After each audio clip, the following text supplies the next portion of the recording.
Welcome to Ideas of India, a podcast where we examine academic ideas that can propel India forward.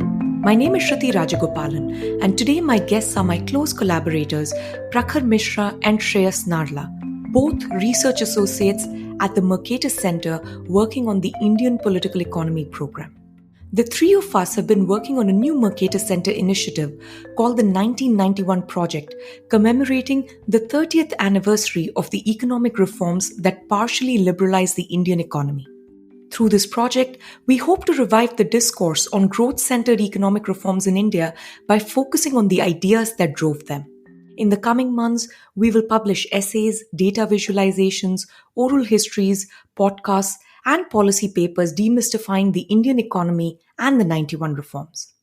I spoke with Prakhar and Shreyas about exactly what happened in July 1991 in India and how a team of technocrats, bureaucrats, and politicians made all this happen. Some of these ideas are detailed in Prakhar and Shreyas' excellent essay, The Economic Reforms of 1991, How India Went from Crisis to Consensus. We also discussed the timeline of events that led India out of crisis and helped shed its command and control economy to embrace markets. Finally, we talked about why after such a great start, the reform process halted in India. For a full transcript of this conversation, including helpful links of all the references, click the link in the show notes or visit discoursemagazine.com. This conversation will also be linked at the 1991project.com, where you can also see all the content and subscribe to our newsletter for updates.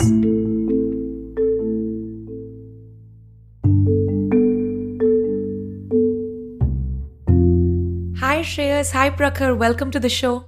Hi Shruti. Hey Shruti, lovely to be here. Likewise. This is such a weird conversation to have with both of you because we have been working on this project for a really long time. This is, of course, the 1991 project. But I thought it is also an opportunity for us to just think a little bit about what we've been working on for the last few months and also what's coming in the future, taking stock, what we have learned, and so on. So just so we can catch the listeners up to what we've been up to, when we normally talk about reforms in India, the Cliff Notes version of liberalization and the 1991 reforms is that in a matter of days, India just shed its socialist past, right? And it embraced markets in 1991. And what follows, of course, is extraordinary. There's this huge increase, in growth rates. It's one of the longest spells of high growth for the next 25 years. About 250 million people get lifted out of poverty. So we know the folklore. But I think most people still don't know exactly what happened in 1991. So Prakhar, can you start us off with that?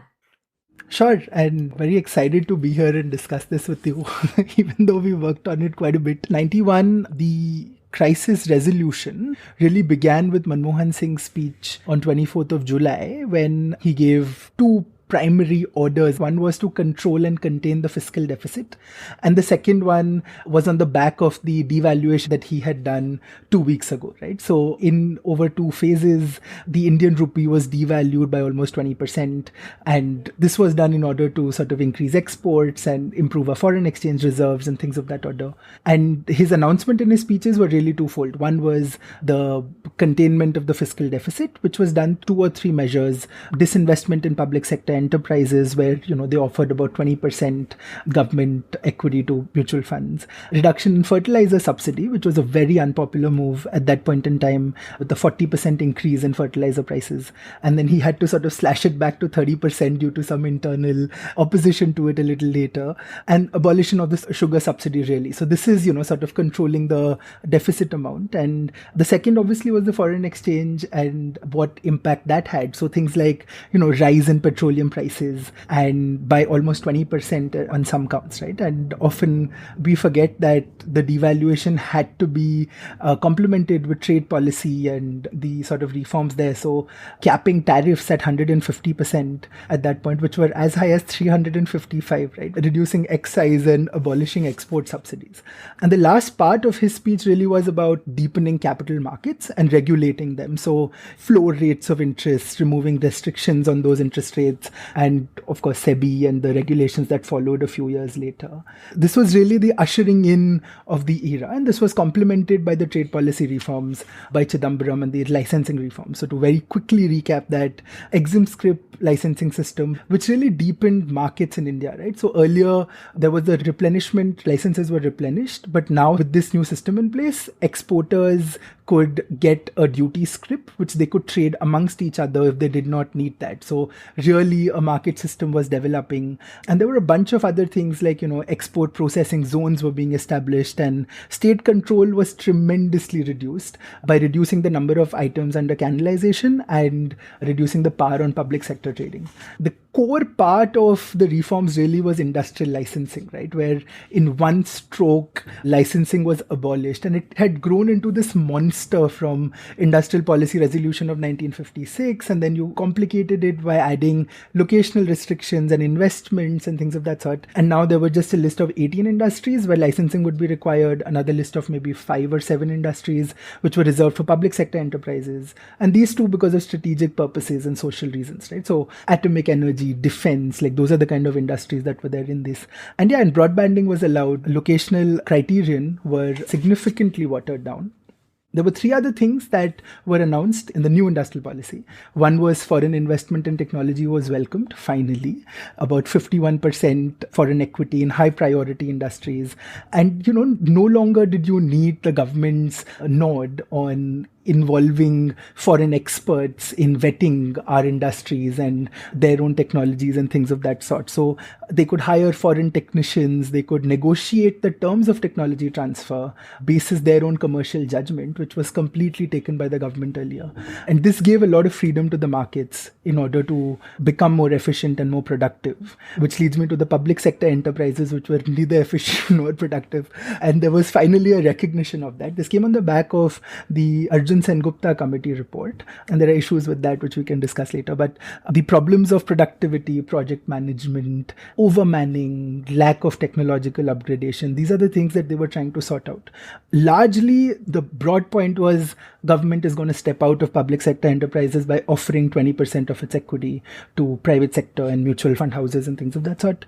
And where public sector enterprises will be there will be greater management autonomy which will be granted. And there will also be performance-based sort of, metric systems to introduce competition in this area. And the last part of the new industrial policy was on MRTP, again, a law which really curtailed freedom. Primarily, it is not the first time that they were trying to reform it. There were amendments in 82, 84, 85, increasing asset limits and things of that sort. But for the first time, they came out and said, no pre-entry scrutiny of investment decisions and no sort of, legal requirements for expanding your product line if there's a greater market demand for it, which used to be the case earlier. Similarly, watered down provisions on acquisitions and transfers of these things.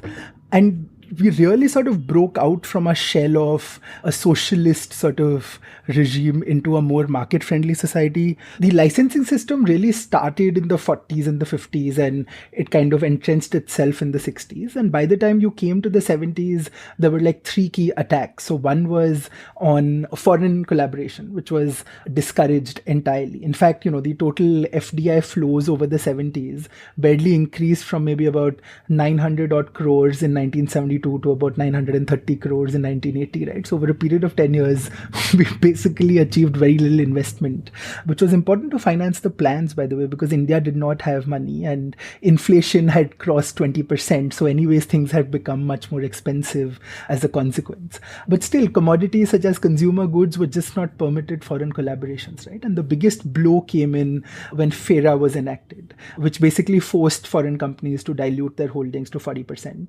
And those more than that needed permission from RBI to operate. So out of the 881 companies that applied, only about 150 were allowed. And out of the 150, there were 54 who found the terms unacceptable and therefore exited in 77, 78. And then there were 9 more that exited in 1980, 81, right? And Coca-Cola and IBM were among these. So really sort of licensing and FERA in particular really had a regressive sort of effect on Indian development and investment in the country. And I.G. Patel, sort of famously noted that policymakers had really not been futuristic in this domain and just couldn't control the amount of investment that came in. And then, the financing had to turn back towards domestic resources. And a couple of years before FERA was enacted, there was the ordinance that nationalized 14 banks in India, which held about 85% of deposits, which was then passed as a Parliament Act. So the objective really was to provide credit for agriculture and small industry to enable entrepreneurship. And over a decade, we know that really sort of had not worked. So that was foreign FDI. So that was the first sort of line of attack. The second was the MRTP Act that was passed in 1969, and the MRTP Commission was set up. The basic fear was that there's economic concentration of power and there will be monopolistic practices and unfair trade practices, and that needs to be controlled. And in implementation, MRTP was really failing, right? Because, so in theory, it gave government a lot of power to surveil business houses and to sort of, break up companies and things of that sort. But in implementation, the number of firms registering with MRTP were far less, right? So the Dutt committee had identified 1,500 companies with assets over 40,000 million, but only 450 odd companies had registered after 8 years of the MRTP's passing. And the administrative capacity was completely inadequate. Most importantly, there was a nexus between politicians and industry that deepened the license permit Raj, right? And all of this is what sort of affected, because by 1976, the approved investments for the top 10 houses was about 55% of the total investment that was applied, right? So the Birlas received more investment approvals than 49 other large business houses put together. So MRTP was really not working, and multiple reasons. Or it was working. It was just serving the people it was supposed to serve as opposed to the ostensible people it was supposed to serve. That it certainly was. And a big reason was in the design, because the alternative that MRTP should have done was regulate large business houses instead of trying to regulate monopolies or every single company, right? Because, business houses were controlling financial intermediaries, they had banks identified that were being controlled by business houses. They had already diversified their sort of operations, and the business houses themselves were working together, right? So Walchand, Kilachand and Mafatlal collectively owned the Scindia Steam Group, for instance, right? So there was already a lot of that happening among the business groups themselves. We would have been better off to regulate them, but that was a function of design. Irrespective, private investment suffered. It was massively problematic over the 1970s. It's only until the mid-80s that you start sort of seeing some amendments. And the third and the last sort of strike against the development was the industrial licensing regime, right? So think about this, right? In 1975, to set up a new industry, you need permissions from the industry under the IDR Act. You need permissions from the Import Control Act. You need approvals under the MRTP Act. You need approvals under the Foreign Collaborations. You need approvals under the Capital Issues Control Act and the Companies Act. And these are only the formal acts, right? This is what is there. And there are so many things that are behind this that these guys had to go through. All of these have different ministries, by the way, right? So Ministry of Industry is controlling licensing, control of imports is exercised by Commerce, tariff and excise duties is by Finance. So it was just crazy, right? And in addition to all of this, there were various controlling agencies for specified products such as cement, paper, coal, steel, because they had to be sort of, they were operating independently. So getting a license was extremely problematic, and this system of controls really sort of brought it down on us. Combined with this, there was also a lot of inflation that led to a lot of new thinking in the government. The WPI in 65-66, in fact, was almost 30% higher than 60-61. It had increased by 16% the following year and then kept on increasing by 11%. 70s, we had more than 20% inflation, the first oil price shock, the second oil price shock. So all of this kind of forced a resolution around these processes that we had. Obviously, others would argue that a lot more needed to be done, and I am in that boat. The period between June and August was really just a start, and a lot more happened, and which we can discuss over the course of this podcast. Thanks so much, Prakhar, for that overview. So you're absolutely right. There is this, shift away from a very closed economy, and, P.V. Narasimha Rao famously embraces trade. There's a public recognition that, free trade, or rather freer trade, is a good thing for India, and it's, shouldn't be punished. Similarly, entrepreneurs and businessmen shouldn't be punished. Scale is a good thing. Large firms, foreign investment, all of these. And of course, all the specifics that you provided. I want to pick up on the last point point which you talked about, which is a lot more needs to be done.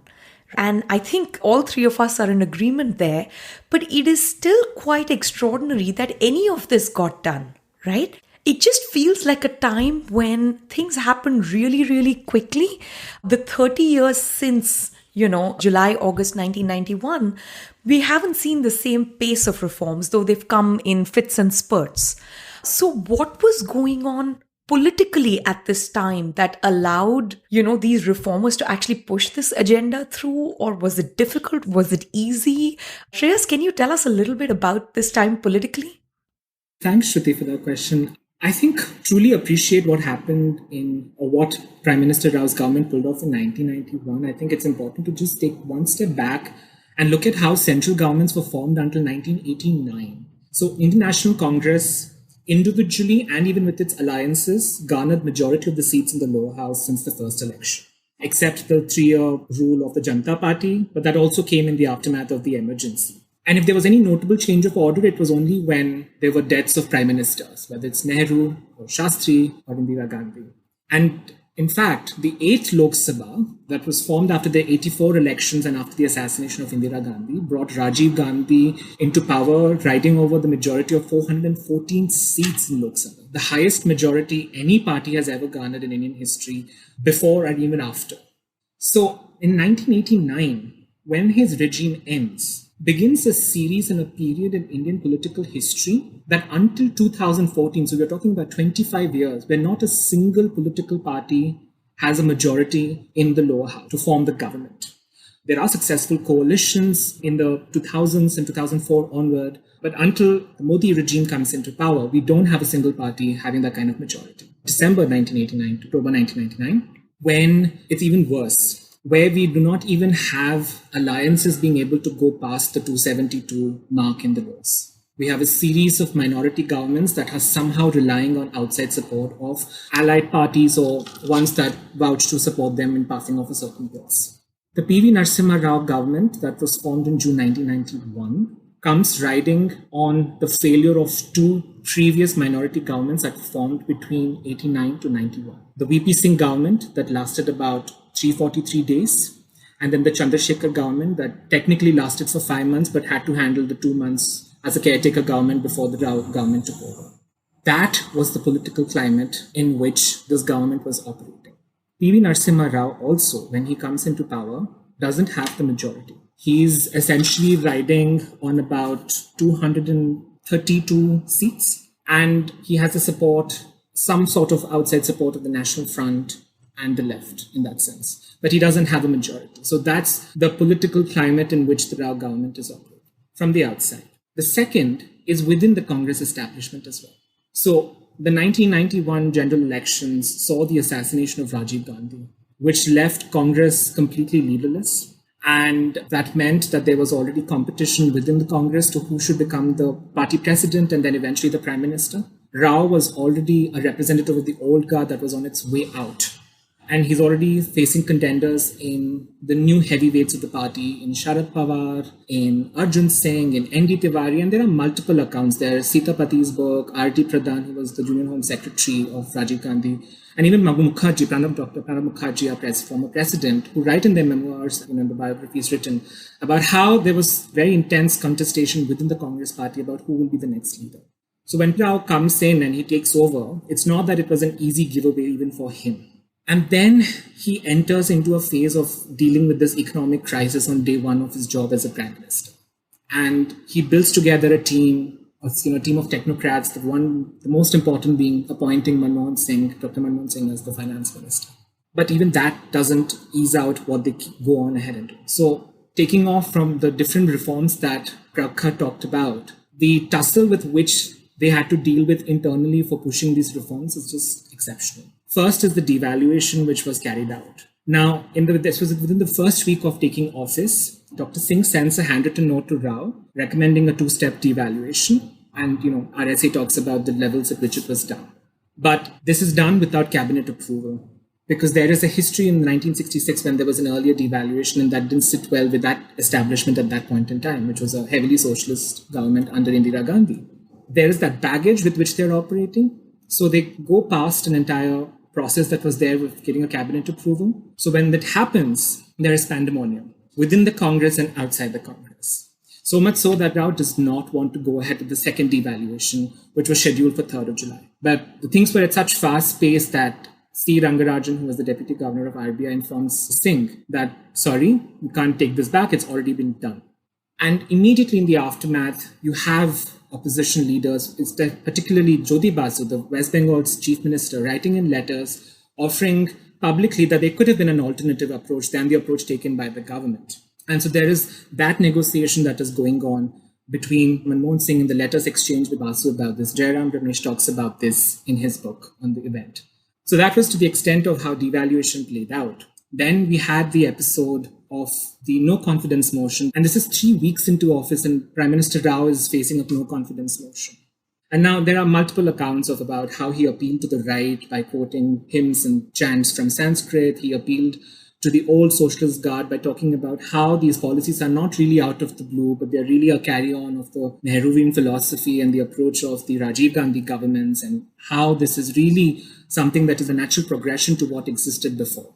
And to appeal to the National Front, he said that, but this was done during the VP Singh governments and the Chandrasekhar government. So he was really maneuvering around the political climate that would have never agreed to something as aggressive a reform as this by appealing to all sides.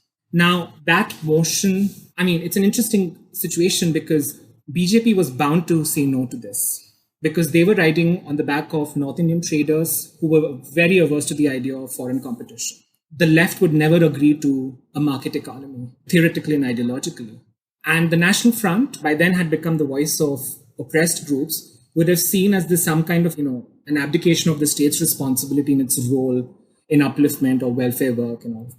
But because it was obvious that BJP was going to vote no, going against and not showing confidence in the Rao government would have meant that left was aligning with the BJP, which would also have not sat well with them. So, and the same was the case with National Front. And so they left in the National Front stage a walkout. BJP's no's are outnumbered and PV Rao government survives to live to tell the tale and perhaps do what it goes on to do in the next few days. But if you really look at the dates of this period, Rao is organizing meetings within Congress. He is organizing meetings with political opposition leaders, time and again, constantly briefing them, some parts letting them know what's being done, allowing and passing on the buck to Manmohan Singh to defend it and take a sit back and watch this unfold. So on 15th, he survives. 19th, he calls for a meeting for the approval of the industrial policy reforms. There is again, obviously, a tussle. The old socialist guard within Congress does not agree to this. So for which Jairam Ramesh, who was one of the team members, creates a preamble presenting the industrial policy reforms, again in that rhetoric about how it is a carry-on of the old philosophy, the Nehruvian philosophy, and it derives its strength from the approach that the Rajiv Gandhi and Indira Gandhi governments were taking in the 1980s to appeal to the socialist guard. And the same set of policy reforms somehow got passed on 23rd July, just because there was a preamble added, and that made it palatable to the old socialist guard. And 24th is when the announcement was made. So the entire trajectory from the time he takes oath on 21st June 1991 till 24 July 1991, when Dr. Singh presents the budget, is rife with anecdotes and events about how he was catering to so many different interest groups that would have never welcomed these reforms. There was the political class, one within the party and one outside the party. Then there was the industry class, and which was not okay with the idea of foreign competition coming in. In fact, just in detail, since Sitapati spoke about how around the time of 20th, 21st July, there are diary entries in Prime Minister Rao's diaries about meeting KP Birla and Dhirubhai Ambani, who were obviously opposed to the idea of outside competition. There are also episodes about how the MRTP reforms could only be brought because Manmohan Singh appealed to the junior minister Kumara Mangalam to talk to his senior boss, the minister Vijay Bhaskar Reddy, on emotional grounds and levels and connections with Kumar Mangalam's father. So there were all these approaches at personal level, at ideological levels, at historical levels, by connecting dots to just make all of these reforms, which were a complete shift from what India functioned then as a polity and even as an economy, by really appealing to very, very different, very, very conflicting interest groups and just, making it come through. Sorry if there was a long answer, but I thought it's just this rich detail of different groups and how much thought went into a span of just 4 weeks in maneuvering around these groups to somehow push through the reforms. No, this is really fascinating piece of history. You know, the day by day accounts is stuff that they make mini series on Netflix and, other shows. It seems like this was a roller coaster with no brakes and everything was just going forward for 3 to 4 weeks. And that is obviously true politically, right? But in terms of the reforms themselves, it seems like these reforms were long coming. Right? They didn't happen overnight. People didn't write these blueprints for the reforms or the amendments to these laws or even Manmohan Singh's budget speech. None of this sort of came overnight the way the policy changes did. So can you talk a little bit, Prakhar, about what was going on that led to the blueprint of the reforms being absolutely ready when the appropriate political moment came to push them through as quickly as, Shreyas described? Yeah, thanks, Shruti. So there was a lot of thinking that had actually gone in the decade prior to 91 in sort of passing this and getting this through. And a lot of that thinking really came from technocrats who were a part of the government. So in the immediate years, you had Montek writing the now famous M document, or Rakesh Mohan working on industrial licenses and things of that sort. But just to take a step back in terms of how we reached where we reached and what did we really sort of disentangle, right, in terms of the economic machinery. So there were a series of committees that were established where the reports started coming out. Largely post 1975 is where you see this sort of trends. I think 1974-75, our GDP was we saw 9% growth. And then there was, the very next year was just about 1%, but after that it was 6.5% and 7.5% or 5.5%. And then 79-80, we have a dual shock of OPEC increasing its prices. And second, our agricultural production reducing by almost 12%. So our growth kind of slashed. And within this period is when you see a lot of this new thinking come up. So Morarji Desai had become prime minister by then, and he had sort of, Lakrawala in the planning commission and H.M. Patel as his finance minister. And there was the Sachar committee that was formed under Justice Rajinder Sachar to look at MRTP. There was a committee on controls and subsidies under Vadilal Dagli. There were, a bunch of reports that came out in the mid 1980s, and these committees had been working on it for a while. So the Sukhamai Chakravarti committee report to review monetary policy, the Abid Hussain committee on trade policies, the Narsimham committee on to move from, quantitative restrictions to financial controls. These were really people who played a huge role in the transformation of the economic sort of, paradigm under which we were functioning. Some of these things were immediately implemented, but some of these things took a little more time than we would sort of assume, right? So for instance, in 1978, we had the report of import-export policies under P.C. Alexander, and that was the first time that it was recognized that we have to liberalize our sort of trade regime, right? And, Sachar committee talked about things like bringing in public sector enterprises under the fold of MRTP, which the government did not really agree to. But that said, there was a lot of loosening post 1975, right? So for instance, control over indigenous copper and zinc was withdrawn in 75. Cement orders were called back. There was control and distribution over sales of cars and scooters that was sort of withdrawn. A new textile policy was announced in 78, which gave freedom rather. The key thing that was there was capacity expansion was allowed. So broadbanding, as they say, where you don't need permission anymore to produce diversified goods, provided they carry certain parameters. So for instance, if you were making a 4-wheeled car, you can now also make a mini truck which is on 4 wheels, right? So now you don't need the additional permission of the government to sort of do that. And this really helps in businesses to cater to the market, right? And that's the recognition that I think at a very meta level that the government sort of saw. And they were also attaching other conditions to delicensing, like if the industry would be set up with indigenous technology, then there would be sort of no licensing for the industry, or even with alternate energy equipment like wind, biomass, or tidal energy.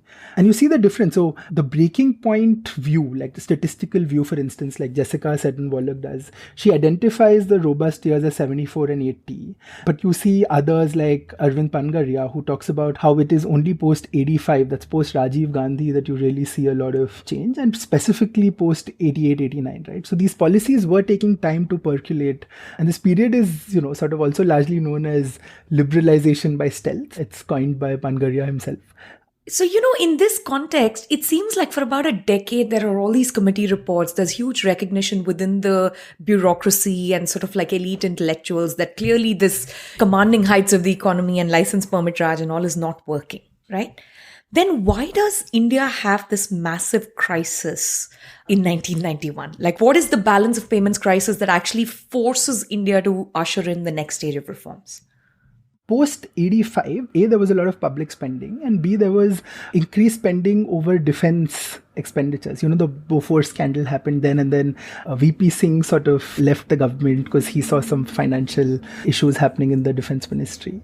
But not just that, there were also minority governments that were then formed over a period of 3 or 4 years post 1989, right?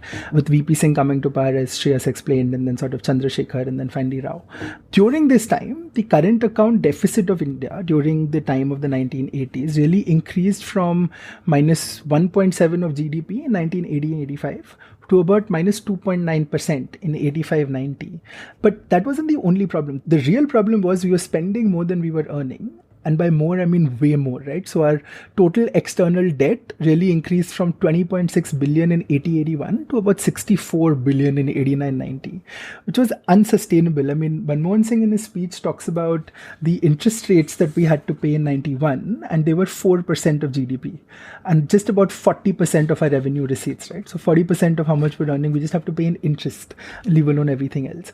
And this is all short-term debt, right? Like this is all 30 to 90 days. It's a revolving door of debt. You are borrowing from one government to pay back loans to another foreign government. And it's all very, very, it looks a little bit like a pyramid scheme and very unsustainable. Precisely. And the short-term debt really increased to about 10% of the total debt. And, the debt in and of itself is probably not a very big problem. But the problem is that there are these other indicators that are not in place to handle sort of, such a debt for India. So the confidence in the economy sort of really, really is low. Added to this, the trigger was the Gulf War that broke out in 91. So Iraq invaded Kuwait and US sort of imposed oil sanctions on Iraq. What this did was increased oil prices everywhere. And the India's import bill really shot up from about 3.5 billion in 1989-90 to 6 billion in 1990-91. And that took away a lot of our foreign exchange reserves, which is something we were not really prepared for. The other effect that the Gulf War had was on the trade relations with Iraq and Kuwait, because wasn't too much, I think, but still sizable in terms of $500 million, and certainly sizable from the situation that we were really in at that point in time. And the third thing, and I think this was the biggest crunch that was unexpected, was NRI started losing faith in the economy and withdrew their deposit money. And rightly so. I mean, none of our indicators were healthy enough for them to keep their faith in. So within 3 months from October 1990, about $200 million were withdrawn. And between April and June 91, $950 million were withdrawn. So there you have about $1 billion, $1.2 billion sort of not available anymore suddenly. Which sounds like a small amount, but the Indian economy was so small at the time that these are fairly large numbers when we think about it. Like today, the size of the Indian economy is so big that $1 billion here, $1 billion there wouldn't really matter, right? But in those times, it was a really, really big deal. So now we know that there's this crisis brewing. We know that this forces a balance of payments crisis. Everything you talked about, Prakhar, eventually forces India to sell its gold. Quite literally, right? India has to sell its gold to raise about 250 million to raise money very quickly for oil imports because it only has foreign exchange for about 2 months or so, maybe even less. Now, in this context, it's clear there's a crisis brewing. It's clear that something needs to be done. And it's also clear that Rao and Singh are the right people to do it, right? But we also know that when things are pushed very quickly in a crisis, things can also go terribly, terribly wrong, right? So how did the Indian bureaucrats and technocrats and the political class get the reforms right when they did it in 1991? There is a fair bit of agreement, even though some people believe that, the reforms didn't go far enough. But at the core economic fundamentals, everyone agrees that this needed to be done and it was a good idea. So how does one create circumstances where when the political window of opportunity arises, the right reforms can be pushed through? You're quite right, Shruti, and in the sense that, reflecting on, in fact, the podcast you had with Himanshu Jha, you spoke about the epistemic community that led to the creation of Right to Information Act. The 91 reforms also needed a gradual growth of such creation of a community, of contributors within the system especially, to be able to create the kind of groundwork for something drastic like this to take place. Especially the short window of 4 weeks, if they had to pull off something like this, there had to be something done within internally already. So for one instance, you would think about the VP Singh government, while he was using all his political capital to push through the prevention of atrocities against SC/ST Act and the Mandal Commission and firefighting the Hindutva movement that was on the rise. He was not completely blind to the mismanagement about the economy. He had himself, in fact, visited Kuala Lumpur earlier in his political career and had seen the transformation that Malaysia had seen. And I think that played at the back of his head as to how did they manage to do that and, what could be done in India in a similar way. Around that time, he had inherited Montek Singh Ahluwalia as his additional secretary from the Rajiv Gandhi government in 1989. And he had asked him to create or recommend ideas with this regard. And that led to the creation of the famous M document, which became a blueprint for the reforms that were to come in. There was a blueprint already being created in 1989. So while this was one case, there was the situation where there was Rakesh Mohan in the Industries Ministry as an economic advisor who came riding on his experience in the World Bank. He had worked in the Philippines division there and seen what liberalization had done in Philippines and the kind of intervention that World Bank had to do there. And so he was creating a blueprint for industrial reforms. He's in fact credited for creating and co-authoring a huge compendium of what really are all the rules and regulations that govern Indian industrial licensing. And so there were these people within the establishment at bureaucratic levels who were creating documents and briefs that were reflecting on what the issue was and why we were functioning as the economy that we were and what needed to be changed. So when Rao and Singh do take over, there is the groundwork that has been done. What Rao does is that he gives complete backing to Manmohan Singh to do what he wants to do in terms of creating a team. And so what does Manmohan Singh do? He creates a team and puts together within the finance ministry people with leanings that are slightly pro-market. It's not that it was that easy. The chief economic advisor that he inherited, Deepak Nair, was opposed to these ideas. The finance secretary, S.P. Shukla, was opposed to these ideas. And it's telling that within a month of them taking over, both of these gentlemen resign. And they're immediately replaced by Ashok Desai, who's brought on as a chief economic consultant. And then you have K.P. Geeta Krishnan taking over, and then immediately after him, Ahluwalia as well. So it really happens so that at a given point in time, within the finance ministry, within the industries ministry, and the choice of principal secretary in A.N. Verma, they've created for themselves a team of people with very obvious leanings towards liberalizing the economy. About 15 years prior to that, or even during Nehru's time, if one wanted a collection of 20 technocrats and economists who supported free trade, it was really hard to find one. Right? Like P.T. Bao famously called B.R. Shenoy the only free market economist between London and Tokyo. Right? So this is the sort of environment we're in. Now, how is it that the Rao Singh team is able to inherit, from past governments, technocrats like Verma, Rakesh Mohan, Montek Singh, and so on, and also bring on their own, reform-minded people like Ashok Desai, K.P. Geeta Krishnan? What has changed in India to make that possible at that time? So 2 or 3 things I feel that are important as in every sort of policy reform to happen, right? One of them is like divine intervention, right? You don't need luck. You need these people to come in together of a same mind at certain points in time in order to pull through. I think the second thing was just the duration that some of these guys had spent in government earlier, right? So Manmohan Singh, having held positions of chief economic advisor, RBI governor, secretary of Department of Economic Affairs, deputy chairman planning commission. I mean, he knew a bunch of these folks. He knew what it took to sort of get this done. And there was a very sort of, innate knowledge about how to really go about these reforms. So for some part of it is that, some part of it is just the crisis, the political economy of that situation pushes your back against the wall and you just have to fight it out. And I agree that there are governments that sort of, end up not doing that as well. I mean, economies like Zimbabwe or Argentina or Venezuela, I mean, they fail time and again in pushing these through. But I do think that there is a certain role to play of the events that were boiling at that point in time. In a paper by Rahul Mukherjee, he talks about like two sort of metaphors, and one is that of tectonic plate shifts that happen gradually and then lead to an earthquake, and the other is that of a meteor striking the earth suddenly from the outside and exogenously. I believe that it is the former that really sort of breeds such change, right? So because you've had such sustained interventions by so many technocrats, politicians, bureaucrats over long periods of time. And also because, remember that Manmohan Singh wrote his dissertation in 1964 or in 62, but got published in 64.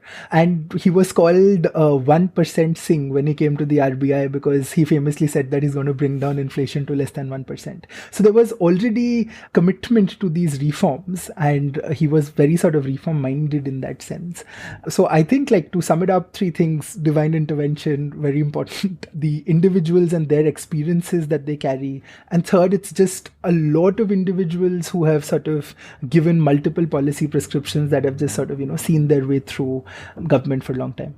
They had also previously worked in different capacities with each other. Y.V. Reddy was a former colleague of Dr. Singh in the finance ministry when they both were bureaucrats within, I think, sometime in the 70s or 80s.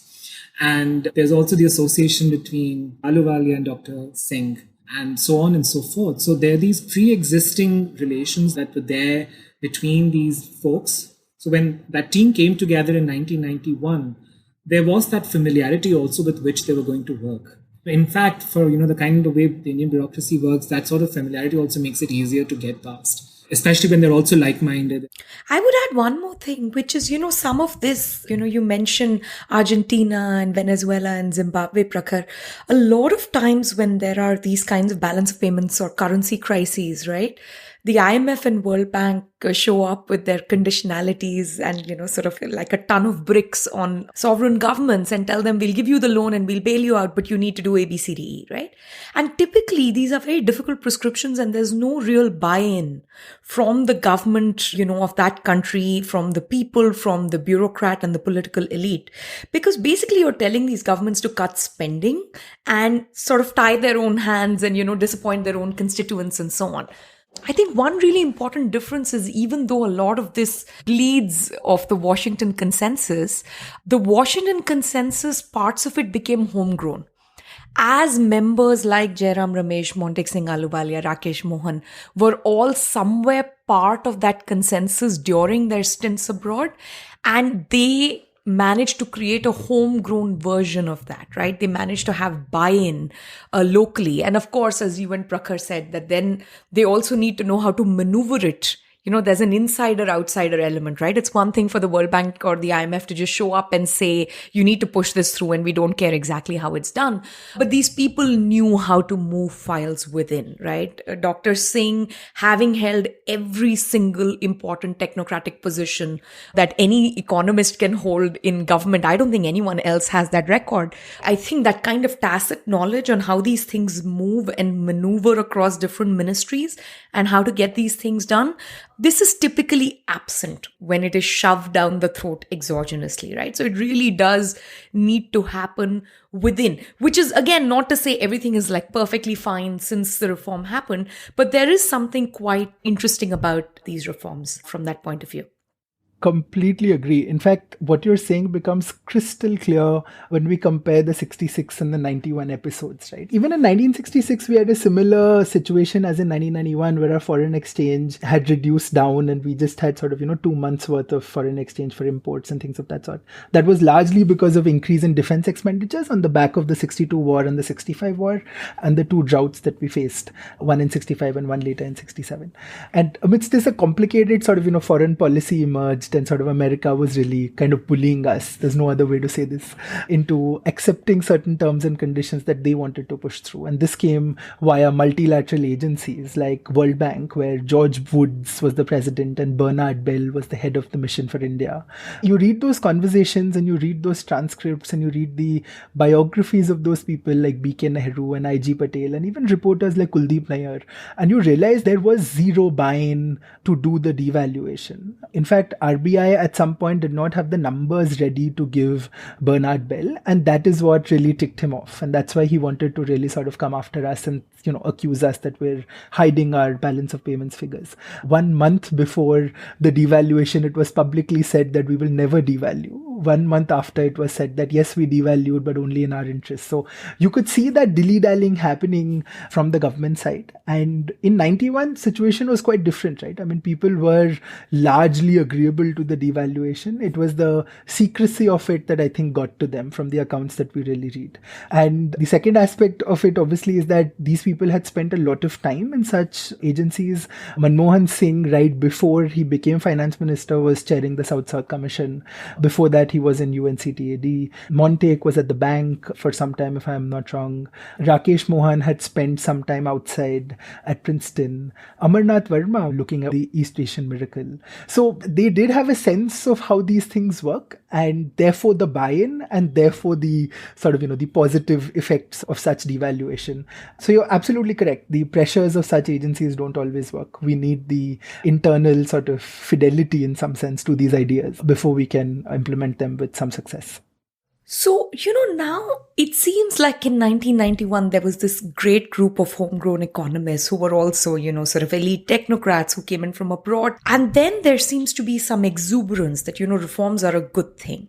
And many of these individuals also continue into the, Vajpayee regime. Eventually, of course, we know that with the UPA government, the Singh Chidambaram team comes back in a big way, right? Where Manmohan Singh is now Prime Minister and P. Chidambaram, initially is his finance minister and then also his home minister. Now, can you walk us through the reforms that followed this 1991 moment over the next 30 years? Yeah, so there were quite a few. I think in general, the attitude and the orientation was much more friendly towards private sector than it was before 91. That said, obviously a lot more had to be done and needed to be done. In terms of the kind of reforms that followed on the heels of 91, the capital markets were really deepened. So the first thing was SEBI got sort of some teeth, and there was regulation to back it, which wasn't the case, even though SEBI was formed earlier in the 80s itself. It was not until 92 that it got some teeth. Then there was the National Stock Exchange that was established in 94. Again, it took only 1 year for NSE to surpass BSE, and really the competition between NSE and BSE got BSE to do much better. The consumer sort of benefited, right? Brokerage fee dropped from 2.5% to 0.5%. So there you have markets playing out there as well.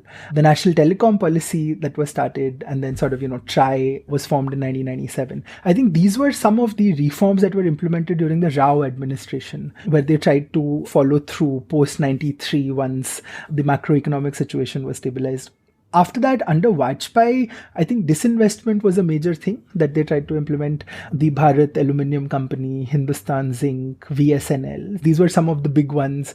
And then you had, these sort of hotels from ITDC that were then sort of given out. But there was a lot of opposition to these as well. You read accounts of people like Arun Shourie and, a very good book, Governance, that I'd recommend to your listeners, who were at the forefront, and he was in the disinvestment ministry. And he talks of the kind of things that were staged. There were protests by local politicians when they were trying to sell the hotels. In fact, they had the deal with some private equity firm. They were sitting in the hotel to sign it, and suddenly people came throwing stones and sort of ransacking the place. So it was a hard thing to do, but they did sort of implement it to some degree. And I have my qualms with disinvestment, which we can come to later. The other big thing was FEMA that was implemented, where, Parliament repealed FERA, and FEMA was more liberal in its foreign exchange management. The Tarapur Committee report had also come out a couple of years ago, which argued for capital account convertibility, which hasn't happened yet, but at least the ideas have been circulating. Current account convertibility had happened by 94 because under IMF's sort of pressure, as you were talking about earlier. FRBM was also there, But post-Vajpayee, you don't see a lot of reforms, as you rightly said, right? The big thing that UPA 2 really did was FDI in retail, where they allowed, foreign direct investment to come in single brand retail, and then later in 51% in multi-brand retail. But there was a lot more that they could have done. I think largely it is also because of the kind of growth rates we were experiencing in that era. And second, I think it's because of shifted priorities. So you see a lot of the sort of, the nuclear deal that is being pushed through. You see the Sarva Shiksha Abhiyan, which actually came under Vajpayee, but really sort of, catching on. You also see Manrega that was passed. So there were a lot of these policies that were coming through during that regime. Even the Modi government has, sort of the insolvency and bankruptcy code, RERA, GST. There are some of these that have come through, but you're largely disappointed, right? I mean, the 91 reforms were really not taken forward. And I mean, just to sort of end this with like two quick examples, right? One is the Foreign Investment Promotion Board, right? That was established and it had to be repealed, I think last year or last to last year, because it just wasn't functioning. It was rejecting proposals and not articulating the reasons for the rejection, which basically meant that we were losing out on opportunity to foreign investment. And second, like I mentioned, disinvestment policy, right? Like, I mean, in 1947, we had 5 operational public sector enterprises. In 2007, we had 217. Today, we have 320. So really, disinvestment has not worked. This proliferation, bang opposite of what was really announced in 91. So you don't see the follow-up to these reforms, and the question that, sort of, I know we discuss it a lot, is how much of it is to be blamed on the 91 actors in terms of they didn't go deep enough, and how much of the burden needs to be carried by subsequent governments. I guess that is just something that will remain for us to discuss. While we also talk about the kind and nature of reforms that have come since then, but then it's also in the larger imagination of what is it that we want to secure through these reforms. And it's that sense and idea of an economic freedom, the right, in so many ways that it's guaranteed within the Constitution in the way we imagine it otherwise as a polity. And I think that still remains lost in this conversation. In fact, when we talk about rights, we never think about economic freedoms as a concept in itself. The way law is imagined, the way it's taught, the way the courts deal with it, it's something that is either frowned upon as some kind of a exploitative, extractive behavior of a private citizen or a private corporation. And the imagination is only limited to that. I mean, for instance, if you think about how the MRTP was replaced by the Competition Act and, the CCI was set up, CCI is doing the same job of penalizing economic offenses. I mean, we have a concept of an economic offense in the first place that has not left the room and not left the conversation. We are still thinking about criminalizing private transactions of all nature, whether at a broad market level or at a very individual level. So you have CCI belting out penalties ever since it's come into power, and there are enough feedback and analysis created by law firms and from the market, from the industry, talking about how, let's not even get into the quantum of the penalties. The metric and the criteria on basis of which these penalties are meted out is not clear. It's so arbitrary. So that is state once again interfering in the economic affairs of its citizens, both as a collective and individually, in a way that it can't be checked. It can't be called into account. And that is the kind of imagination that is still missing from the process of reform. So if that's one, I can think of something as basic as the barrage of dishonor of check cases that still exist in courts. I mean, when I was clerking at the Supreme Court, it was so silly sitting and looking at files after files of checks from 80s and 90s and 2000s, still, and reaching all the way to the apex court. I mean, the Law Commission report in the 213th Law Commission report talked about some 38 lakh dishonor of check cases pending in the courts of India. I mean, it's obscene. And this conversation of decriminalizing that one small economic transaction itself has just not taken any political or any legislative force within the establishment. I mean, yes, in 2020, there was some notification put out for comments, but nothing emphatically saying that, let's get rid of Section 138 from negotiable instruments. It makes no sense in a modern functioning breathing economy for something like that to exist. And then you think about the tax regime. Customs Act 1962 is Customs Act 1962 in 2021 as well. The establishment that it created. You have GST. In fact, when I was GST, I think 1st July 2017, when the announcement was being made, I was part of that year's cohort of Lamb Fellows, and we were really witnessing that spectacle on television about this new regime that was going to come with rationalized indirect taxes on goods and services. But it's anything but rational. Look at the number of revision of tax slabs that have happened. All kinds of products, each one becoming a political debate of its own, from, sanitary napkins to luxury items, 5 to 6 slab rates that keep changing with every council meeting that it happens. I mean, where is the so-called rationalized tax regime? So the framework, the larger institutional legal framework, which can cement an active, emphatic effort at reforming the system, hasn't really happened. And that's largely because that kind of imagination in legislative lawmaking at a central level, as opposed to at the executive changing the rules of the game depending on who comes into power. I absolutely agree with you. I mean, we've had these conversations many times, and sometimes we have the conversations among the three of us at the level of the laundry list of reforms. Sometimes it's as simple as what was there in Manmohan Singh's 1991 budget speech that is still not implemented, right? You could have a list that is as simple as that. And sometimes when you really get into it, it's this extraordinary, sort of like almost like dismantling of the entire state machinery and a reimagination that actually trade and division of labor and specialization is really the route to prosperity and not this kind of, dirigist idea of state-led development, right? So in some sense, it's just old wine in a new bottle. That what they were talking about in the 1950s and 60s and 70s, that, the state must lead development. Even Prakhar, when you mentioned that this, foreign investment board has become defunct, it almost begs the question, why do we have someone approving these investments in the first place, right? Aside from some kind of large cronyist agenda, you can imagine why it was required in 1991, which is for the first time India is open for business. It's very difficult for foreign actors to navigate sort of, the myriad regulation required to do business in India. And it was very helpful to have a point person in, the Prime Minister's office. So you can imagine this as like sort of a short-term reform to then open things up. But now 30 years later, you still have, some babu somewhere whose job it is to approve who gets to enter the country and make an investment and, make a profit or not, and, so on and so forth. Some of that is quite depressing. I don't want to, however, end on very pessimistic notes. We have been on a really fun ride the last many months, right, working on this project. So just to take stock, what is exciting about this project and what have we learned? I have had this internal discomfort when I've been thinking about this, which is the secrecy with which these reforms were enacted, right? And while we agree with the nature of the reforms and the kind of people who did it, etc., it's the same tools that then sort of empower a fascist way of governing. And I'm in two minds, right? I mean, it's quite bittersweet. I'm in two minds whether one should endorse that or one should oppose it. Which brings to the larger question of the design of institutional structures and state capacity and things of that order that need to be questioned. And this project has really got me to sort of think about that.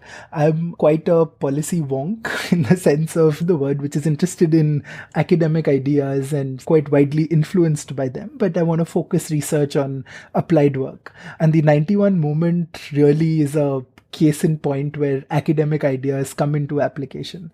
And the larger question I ask myself both in my research and, at 2 a.m. when I don't get sleep is how is it that reform happens, right? What's the process? What's the procedure? Because my interests lie in state capacity and like the questions around bureaucracy. But, the administrative reforms commissions, for instance, have already laid out everything that needs to be done, but it doesn't work. It doesn't happen. So why is it that some countries, and there's a very cross sort of national view, some countries are able to reform their bureaucracies where others are not? And those are the kind of questions that are really intriguing. And therefore, this project gave me a lot of insight, some of which I can't articulate because it's very sort of, innate. And that's really something that I've taken away from the experiences of Dr. Singh and Prime Minister Rao and the whole lot, right? And everything that they did. For me, any historical project is of just immense interest to me because, for anyone who wants to locate themselves in the present, I think it's very important to understand why things are the way they are. And even though I think broadly and generally we have a disregard for any kind of professional study of history in our country as a discipline, or for that matter of fact, any other liberal arts education, we do invoke a past and when convenient to legitimize what we do today. And we also have a fetish for converting any episode into this epic where there are heroes and villains, and the villains are the reasons why we'll pick Cargills today. When we launched the website 2 weeks ago, there were some responses that were obsessed with who should get the credit for the 91 reforms and who should be declared the real hero. And so for me, in that context, the 91 Project holds a lot of value because at a very methodological level, we are really committed to documenting and telling multiple perspectives and narratives without, leaving any room for generalizations. And the attempt is also not simply establishing one neat chronology of facts and hope the audience understands that chronology. It is also an opportunity to just understand the whole reform process as one of interaction and exchange between people with ideas, creating ideas, with arguments, while also navigating the political climate and what French philosophers call micropolitics, beyond the realm of the establishment, of being accessible to the real people as well. So in that sense, 91 Project, in fact, if you look at the source material we have access to, just the wide range from biographies to memoirs to reports to documented debates within and outside the establishment, even anecdotes and oral histories. And one might question saying, why would you want to look at something like that? But, like a Professor Chitralekha Zuchi, a professor at College of William and Mary, and says that we are still obsessed, even within historical production, with these very strict rules of evidence and, historical material that we rely on.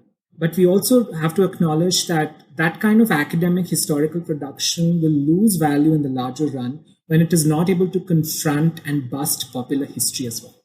To simply ignore popular history and popular misconceptions and certain stereotypes that come with lack of rigor in the popular domain. So I think 91 Project, even in that sense, is really fighting hard to bridge that gap between academic rigor and also being accessible. And in one sense, if you really think about in a country like ours, where much of history writing is essentially state-sponsored, and its popular dissemination is through textbooks, which changes depending on which regime is in power, 91 is a community project. It's a private effort. It's a bunch of people coming together with the interest of telling a narrative from multiple perspectives. On a personal front, my own experience and takeaways, I'm a child of post-liberalization. I have very limited and very little lived experience of what life was before 91, at least from speaking from my class and caste background. But given the kind of education and lens I acquire, there were certain things that were taken for granted, and by default is this undeterred faith in state and state's role in regulating our lives to, uplift us or create welfare for everyone approach. It was just really nice to have those views challenged and push me to think harder about that there may exist a situation where maybe the state is not the solution. 91 Project, I hope, does that for the broader audience in terms of recognizing about so many of our cultivated biases. And what I love is that 91 Project is this open repository of material that's out there for people to access, read, process. And anyone who's interested in retelling that story or reimagining that story in different languages, any scholar who's willing to do that and do it, and by creating the new vocabulary. For me, this project is like a wholesome one that I really look forward to contribute more to. And just more so for people of our age, right? Post 91. I mean, Shruti, your essay really sort of adulteration. I mean, we can't even imagine that today, I mean, I'm sure it does happen, but at a much lesser scale. Or, sort of state controlling and preventing you from having orange juice in a certain form. I mean, I can't imagine sitting in the afternoon and watching a Doordarshan on an app, right? I mean, I do need Netflix. So it really puts into perspective what 91 really enabled. And for everything that we've discussed, that, it kind of, there's a lot more that needs to be done. But, there are things about it that need to be celebrated. For me, it's a little bit strange. You both have already alluded to the fact that I'm much older. And so some of this is lived experience, right? 1991 is a moment that's very, very clear in my own mind, right? The history of what happened as an event, as a life event, what changed for me after that. I've talked about this a little bit in the essay. The second is, I feel in some sense that I have been the most fortunate generation of Indians in that, unlike my parents and my grandparents, right? I was the first generation while growing up that saw this incredible 25 years of high growth rates in India, right? Now, of course, I'm in a very privileged position. So I had access to a lot of the gains, the way the size of the pie grew in India in those times. But the fact of the matter is there is a level increase in every single socioeconomic group, right? Over the next 20 years after liberalization. 250, 300 million people being lifted out of poverty. I mean, this is no small feat. The way poverty levels dropped, and for the first time, Indians felt like they could also be a prosperous nation. I kind of saw that change happen. And it's very difficult for me to describe, but I'm almost a little bit sentimental about it in the sense that I feel very fortunate having experienced that and all the good things that have happened in my life, right? I feel very lucky and fortunate that this 1991 event has brought that to bear in some sense.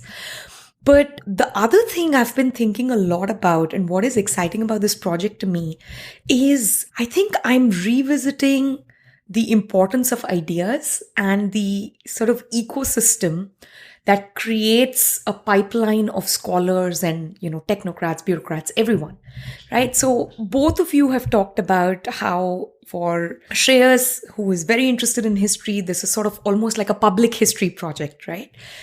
For Prakhar, who's very interested in policy and, institutional change and rule change, this is almost a public reason and public policy project. But for me, I still feel like the more I think about it, the path dependence of ideas, where they come from, how they influence people, I mean, that is so specific, right? The way we talk about how Lasky influenced everyone from Nehru to P.N. Huxar, right? There's an entire 2 or 3 generations of scholars, bureaucrats, and people that Lasky influenced. Now, it's not that you have no competition of ideas. There are other people involved at that time. B.R. Shenoy is also at the LSE, and he's influenced by Popper and Hayek as opposed to Lasky. And you see that so clearly, right? In the second plan, all the economists are making some marginal small comments on the second plan, and no one is really talking about how problematic it is. And B.R. Shenoy is the only person who comes forth and, explains why the second plan is not likely to work. It's the same thing. Like you see the reports in the 1980s, the kind of influence that, say, Padma Desai and, Jagdish Bhagwati's industrial planning book had on later generations, right? It's really incredible that once you put this kind of work out in the academic space, slowly it percolates through. There are people they interact with at the Delhi school and later. Anne Kruger and Jagdish Bhagwati, when they're writing about the East Asian trade miracle in the NBER series, how important it is now for developing countries to have trade as the prescription for property and not state-led development and import substitution and industrial policy as the prescription for policy. And you see all this percolate through over a period of time, right? You see that the reform-minded people, where they're coming from, who they are talking to. So in one sense, I've been looking back almost 150 years, starting with people like Nauroji and Hinman and, even like Fabian Society, the Theosophists. And on the other hand, I am deeply thoughtful that the way we want to structure the 1991 project, the next set of reformers for India, right? And this is probably going to be people like, you and Prakhar and Shreyas, both of you, your generation, whoever comes after you in the next 15 years. What are they reading? Who are they listening to? Why do they think this is important? What do they think is the prescription for India to progress and for Indians to be prosperous and do better? And, genuinely be in control of their lives and their destiny, right? Is the way to prosperity state-led industrial development? Is it social protection programs, right? Is it the kinds of mechanisms we are developing through randomized controlled trials on, should we give people free education with time-stamped entry so that they get a better education? Or is it, through some other mechanism? What is it that is going to make Indians prosper, right? This question is still up for debate. And for me, again, I feel like my life and my life's work is a continuation of the Adam Smith project, right? Even today, we talk about randomized control trials and generalizability and all these things. There is nothing more generalizable we have seen in economics than division of labor and specialization leading to increases in productivity and economic growth, right? I don't know a more generalizable result than that. So in that sense, is there really a revival of that thought process of the kind of institutions we need, right? Are lawyers today paying attention, or law students paying attention to what Shreyas talked about in terms of We have all this old wine in new bottles, and you still have the arbitrary and discretionary state just coming after people.